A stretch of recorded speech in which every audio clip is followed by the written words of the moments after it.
We're going to move into the afternoon session, and we have a panel. If I can introduce people, first of all, we have Councillor Averil Lekau, who is from Greenwich Council and is the Cabinet Member for Housing, and then Roy Tindle from JustSpace, Simon Tanner from, is it Y-Cube, is that how you pronounce it? YMCA, London and South West, but Y-Cube, yeah, from YMCA, Y-Cube, and then Alison from London Community Land Trust. So each member of the panel gets 5 minutes just to say a few words, and then it will be open to the floor to ask questions. And the topic that we're looking at is what can be done in response to the housing crisis. So each one of you needs to use that. Okay, thank you very much. Right.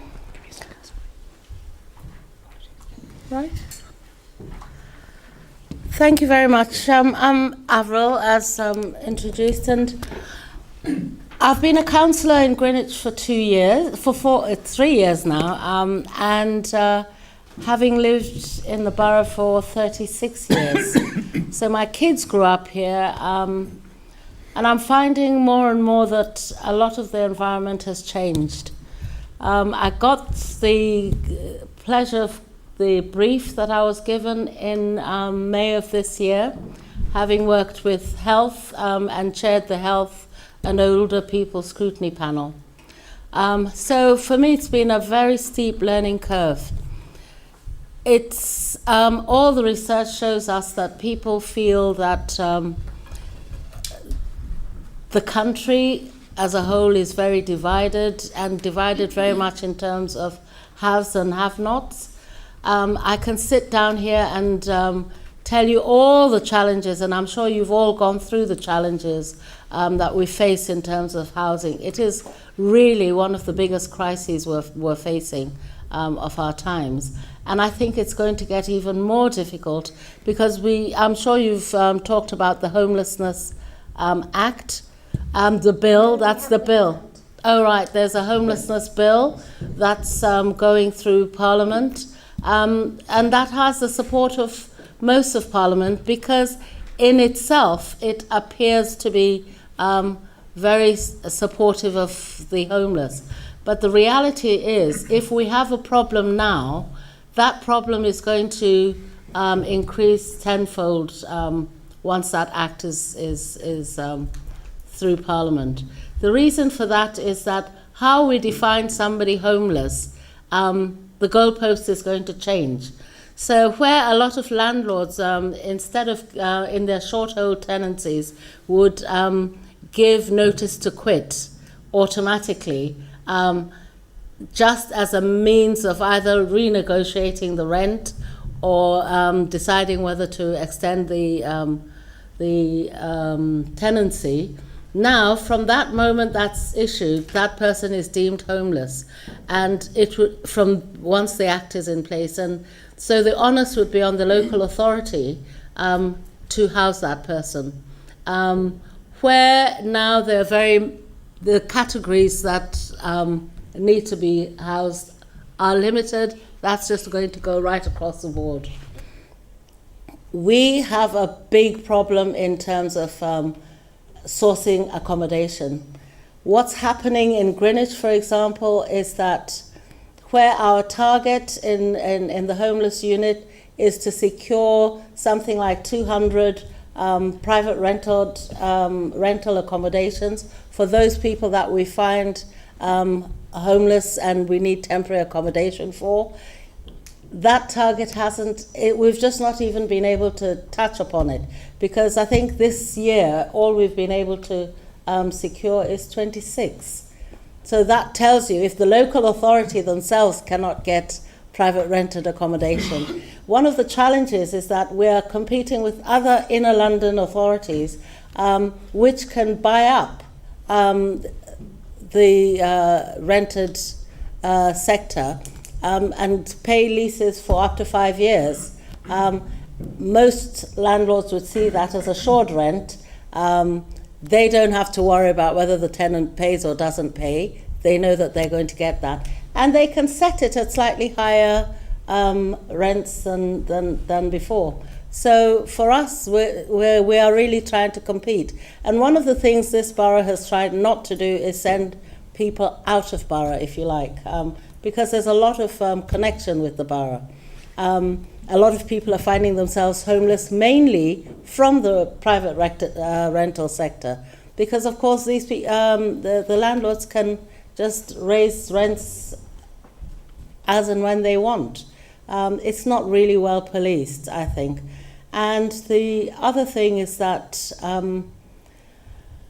we have a ridiculous situation where all the statutes that are coming, the pay to stay and all, with the Housing and Planning Bill Act, it's now putting more pressure on people and encouraging more people to say, well, actually, if I'm going to be paying up to market rents, I might as well buy my property.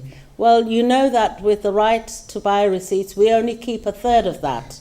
And even with that third, we are not able to spend it unless we can find an additional partner to put 70% of that money. As a result, I've had to call all the housing associations with the cabinet lead for regeneration and say, look, we've got these right to buy receipts. They're not there indefinitely. If we don't spend them, the government takes them. So we lose that money. So it's in our interest to actually spend them within the borough, and however imaginatively we can. We're looking at all sorts of, I've said to my officers, nothing is out of bounds for consideration when it comes to looking at alternative accommodation. How we can buy other properties, we're trying to explore, where the law allows us to do things like that. So we're trying to be imaginative in the ways that we can try and mitigate against these pressures. We have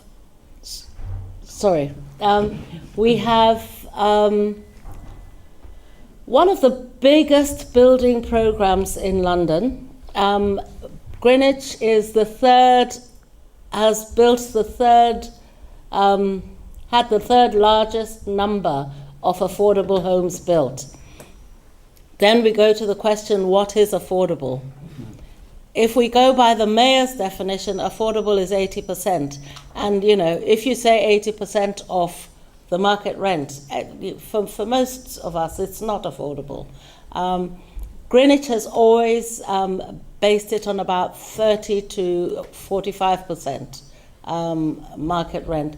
Our rents for the council properties we have are the lowest in London.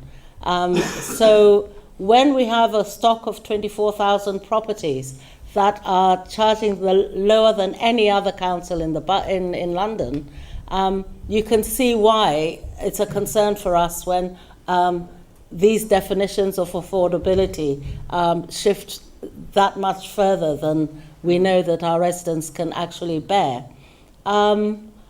We are still battling, we're still trying, it's an ongoing negotiation. Of course, builders or developers will say it's not viable, so we have the viability test. We have said that that viability test has to be put on the papers with the planning permission. So it's a challenge. We're actually now, I've asked all my departments, all the departments within the council, to tell us what empty properties they have. And we are now, there's a couple of nursing homes that have been decanted, and we're looking at, I've asked for architects to go and look at how much it would cost, even if it's over a 5-year period, to convert them into temporary accommodation. So, as I said, there's nothing being left unconsidered.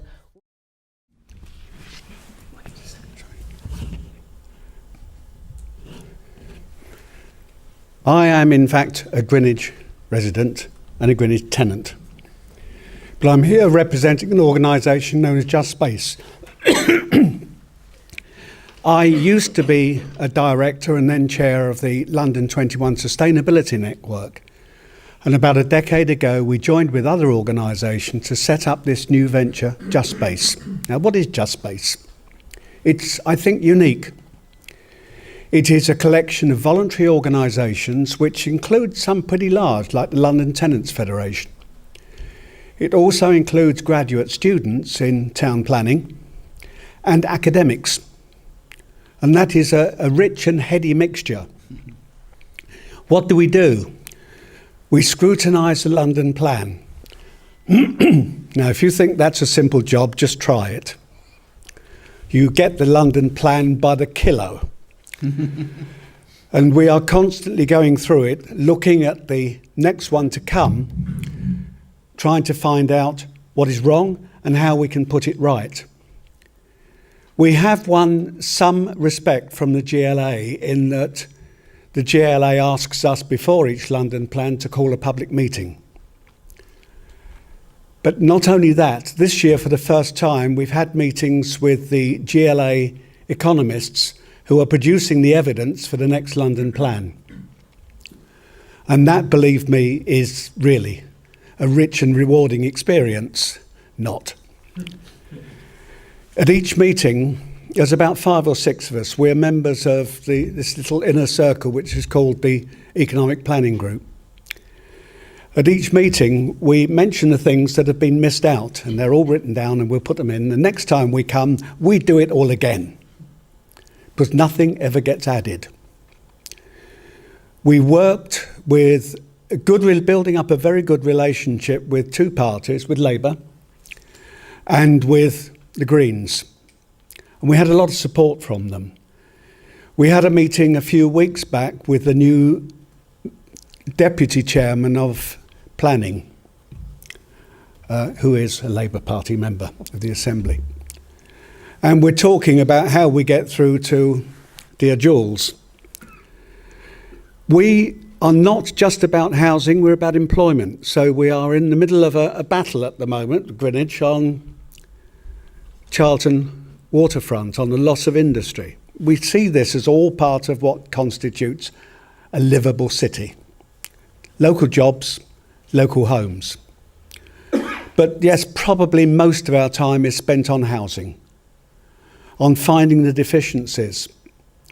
And our current concern, if we can win it, is to try and persuade our new mayor to change the policy of his predecessors. I have been told by GLA members again and again, there's nothing we can do. We can't control planning. Not true. The Mayor of London has call-in powers. He can call in, but all he's called in thus far, in terms of both Boris and Ken, was called in applications where councils have refused to give consent to developers. We're asking Sadiq to do the opposite and call in applications that are wrong.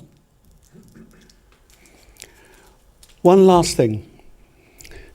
You mentioned just now the problem of 106. I would point many people here to an interesting case fought by the Corporation of the City of London, who had a contract with the Candy Brothers to produce new housing units with 30% social housing. And the city, for all the bad name it gets, the city corporation has been pretty good at building social housing. They never stopped. Candy Brothers came up with the usual excuse, oh, we can't afford it. The city paid for judicial review. And they made a simple case. If you made a mistake over the costings, that is your problem, not ours. Nor is it the problem of those who will occupy that social housing. And they won. The judge said that Candy Brothers also, looking at their profitability, had more than enough money to cover it. They weren't losing. But this is the sort of thing that needs to be done. Anyway, we are a federation of organisations working with, not students, with graduate students, with academics on planning. And we have a wide variety of people from the community. And I mentioned to Stephen earlier, I really would invite London Churches Social Action to join with us. So the simple answer to the question, what can be done to alleviate the housing crisis, is it's not rocket science. What we need to do is actually increase the supply of good quality, affordable housing. That's what we need to do. Hopefully, that's what we have done. We, London South West YMCA, are not so arrogant to think that we have got the only solution, but I think we've got part of the solution. And I'll try and describe what we did. So, we are a large charity in South West London, occupying kind of leafy purlieus of suburbia. We have 2 large hostels, one in Wimbledon, one in Surbiton. We have some street properties. And the challenge that we were facing is we have people who came into our hostels, and our mission was to meet people at their point of need and help them live life in all its fullness. So they go through their hostels, and then they got to a point where they needed to move on from the hostel, but there was nowhere for them to move on to. In the area that we are, in Surbiton, Kingston, Wimbledon, quite an affluent area. Private rental market, as we've heard today, quite a lot, is highly expensive. There's a lot of students in the area that we live in, so that's sort of like the good quality but affordable accommodation has been taken up by students. So there just was nowhere for people to move on to, and that was kind of silting the system. So we had people who needed the hostels, who couldn't get into the hostels because there were people who needed to move out, but there was nowhere for them to move out to. So we had to unblock the system somehow. So we looked at a range of options. We looked at containers, and we looked at using porta cabins, and we looked at even buying some street properties and renovating those. And then in the end, we just through one of those kind of chance, God's timing, serendipity moments, we were just in a meeting with some architects who explained to us about a competition that they'd entered to build a house for £60,000. And we just said, well, you can't possibly do that. We've heard this morning that, costs of houses are, sort of £500,000 for a 1-bed studio in Kidbrooke. In where we live, cost of an average 3-bedroom house is sort of £650,000. So how do you build a house for £60,000? And so they started to talk to us about the technology that's being used. And they said, we're using volumetric off-site construction. We said, well, what does that mean? I can see lots of blank faces out there. What does that mean? And basically, it means it's a home that's built in a factory. And so we thought, well, this was a fantastic idea. We tested it. We had a pilot outside our hostel in Wimbledon. We had people living in it.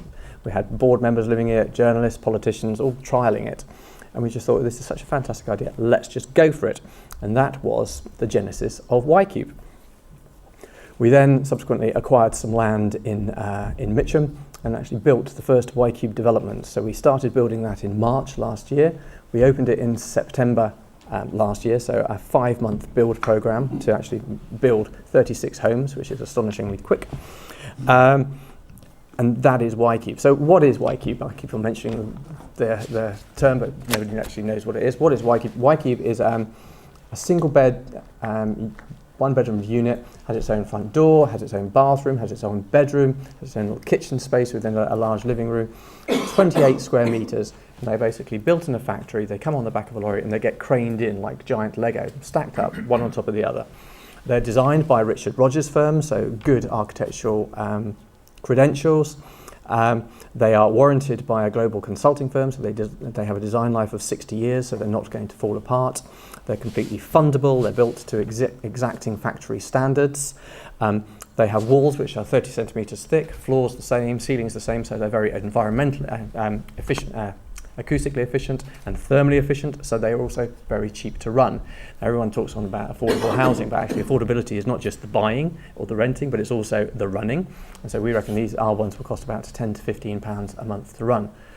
They cost £50,000 or thereabouts to actually provide. That's what they're costing us. We rent them. We're not putting them on the private market because we think that it's important as an affordable solution for the rental market. We rent them to our residents for £148 a week. Now, there's an awful lot of conversations being had today about 80% of market rent, whatever have you.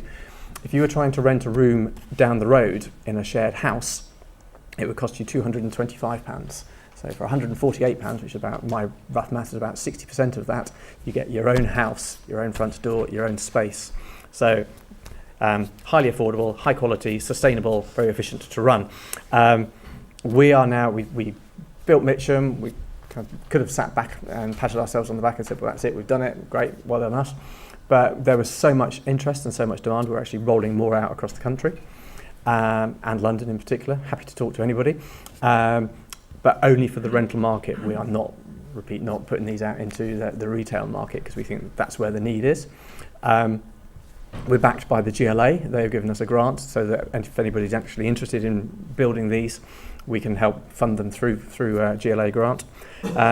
So uber affordable, uber efficient. It's part of the solution, we think. Right, so I've got a different head on this time, a different hat. I'm here in my capacity as a board member of London Community Land Trust. London Community Land Trust came out of a Citizens UK campaign that came from a listening exercise that made us realise that affordable housing was a really big problem for all the people in member organisations. And we thought about how to do it. And we thought that one of the problems was that housing that's affordable at one point isn't affordable in perpetuity. And so we found out about the Community Land Trust movement, which is massive in the US. I've been over and seen some of the land trusts there, and it's amazing. And it's a really common form of housing. And what it is a way of providing genuinely and permanently affordable home ownership. So I'm not talking about people renting homes here, I'm talking about them owning homes. And it does it in a way that doesn't require extra government subsidy, free land, or reduced profit margin for house builders. And the diagram shows you the basic way it works. And the one that we have got running at the moment is on the St Clement's Hospital site in East London, and we've got 23 homes there, and we're currently allocating them, and people will be moving in later this year. We thought there might be some in by now, but the move-in date keeps kind of moving backwards. And this was made possible because the Mayor of London had control of the land, and when he put it out for development, he specified that a community land trust should be one of the partners on the land. So the whole parcel of land is being built out by Galliford Try, and some of the homes for private market will be sold for private market sale. Some of them will be for social rent through Peabody, and our 23 will be community land trust homes. The way that they're permanently affordable is because the cost of them, the cost to buy, is linked to the median income in the local area. And so we take the median income for Tower Hamlets in that case, and 35% of that is the cost of a one-bedroom flat. I haven't got the figures for Greenwich, I've got the figures for Southwark, but I guess they're fairly similar. So if we were doing it in Southwark, that would mean that we will be selling a one-bedroom property for 123,000. So that's 35% of one income. A two-bed is 35% of 1.5 incomes, and that's 173,000. A three-bed, 35% of two incomes, 223,000. So that is a fraction of the market price to buy. And the key is that you can't then go on and sell them in accordance with how property values go up. They're always tied to incomes. So if incomes go up, then you'll be able to sell your property at a higher level. If incomes stay the same, which is what has pretty much happened over the last 20 odd years, then your house will stay the same value, but you will have a house and you will have a home, and it's somewhere that you can live in and make your own. And at the moment, we've got this development in East London. There's about a further 400 homes committed. So in councils like Lewisham, Southwark, Croydon, Redbridge, more in Tower Hamlets, some on one of the Olympic sites that's coming up. And we'd be very happy to talk to Greenwich if you want to have community land trust in Greenwich. And it's something that churches that have redundant land can give that land for or sell that land for, because it means that one of the housing justice projects is faith and affordable housing, and that's about helping churches use spare or redundant land for affordable housing. But since the voluntary right to buy rules came in, churches have been very reluctant to develop their land because they know it won't be affordable in perpetuity. And so a community land trust is a solution that means that that land stays affordable forever, or the houses stay affordable forever. Thank you.